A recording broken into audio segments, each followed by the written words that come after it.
Hello YouTube, welcome back to another easy prepping video. Today is very serious topic. I'm covering what I think you should do to prepare for the event of a nuclear attack. Whether that attack be a small, what's called a suitcase bomb by a terrorist, or a major all-out nuclear war between one of the major powers. There's every variable in between. But first, to do in advance, I think, uh, build an emergency kit. I did a whole video on what I think you should have in your fallout shelter, and I will attach a link here to that video. But just a brief, quick rundown is bottled water, packaged food, emergency medicines, radio, one being either battery, hand crank, both, flashlights, and extra batteries for anything on that list you're depending on to be battery driven.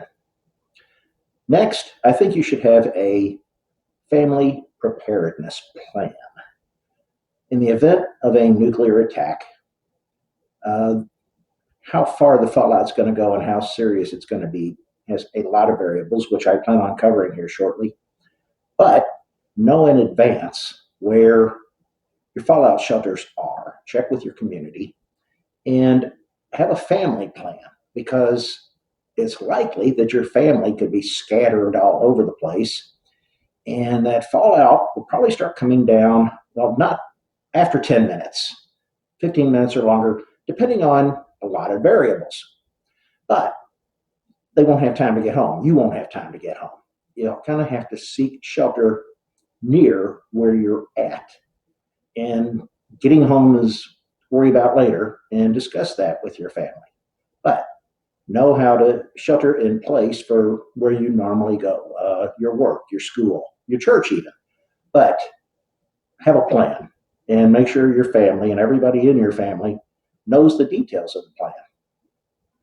If you happen to be caught outside or just outside of a structure, shelter, during a nuclear attack, your priorities should be, well, if warned, get to the nearest building. And in that building, stay away from the windows, because it's likely there's a shock wave coming. If outdoors, lay down, face down, cover your face with your arms as best you can. There could be a lot of debris flying. If you're in a vehicle, just hunker down in that vehicle. Get down below the windows, duck down in the vehicle as best you can. And get inside a secure facility as much as you can before the fallout starts. Worst case scenario would be about 10 minutes. You have that long. And you should look for a bigger building, concrete, brick, basement in that building, and multi-story building inside. So elevator shafts are normally inside. Get in or near those. But stay away from the outside, stay away from windows. And you can think of fallout as kind of like a real fine sand that's going to be coming down.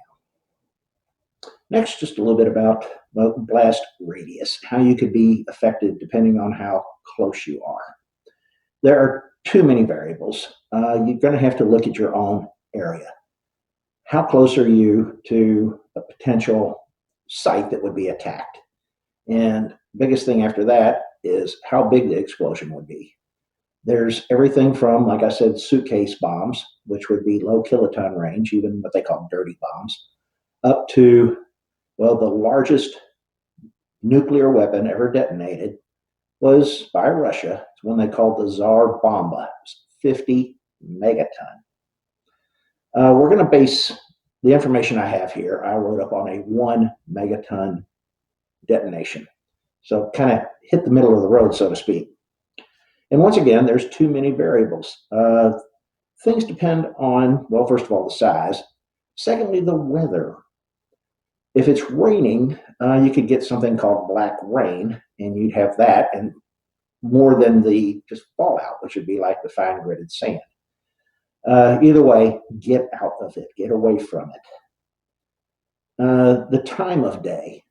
I think this would mainly affect what's the flash blindness that comes off the light.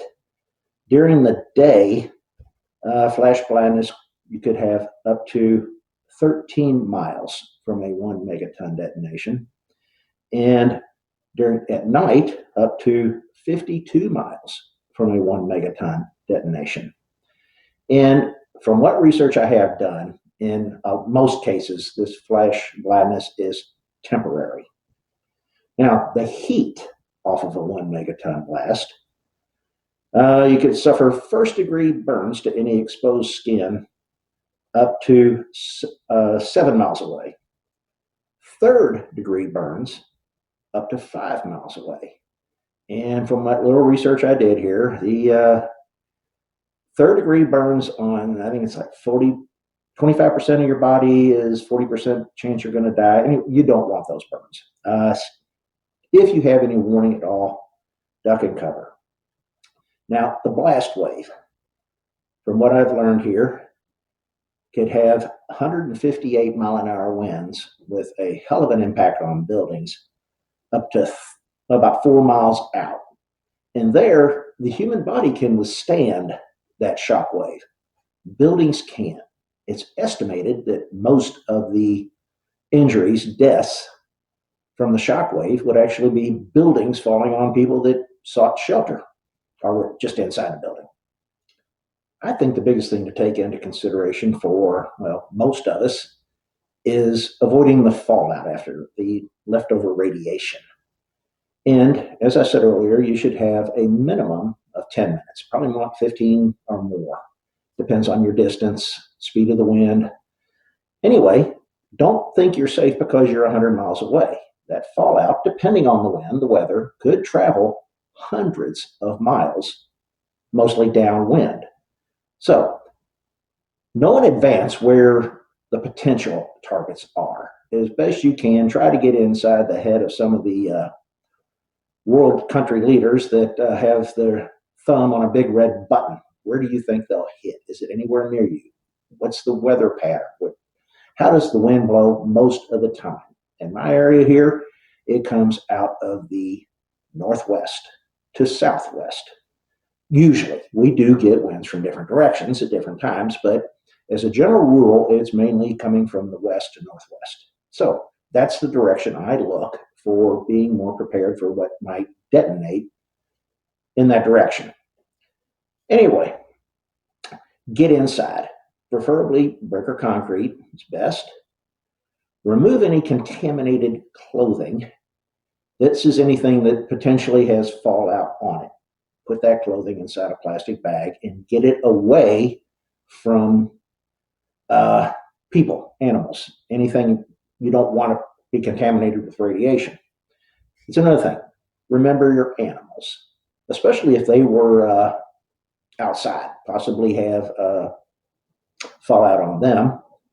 Wash them down. Get as much of it off as possible. Stay inside for at least 24 hours. All my research shows that's a minimum, that the radiation from fallout will dissipate about 80% within 24 hours. But if you want to be safer, it's recommended 2 weeks to 30 days, I guess, depending on the situation, for the fallout radiation to drop to about 1% of what it was at the detonation. So the longer you can stay inside your fallout shelter, the better.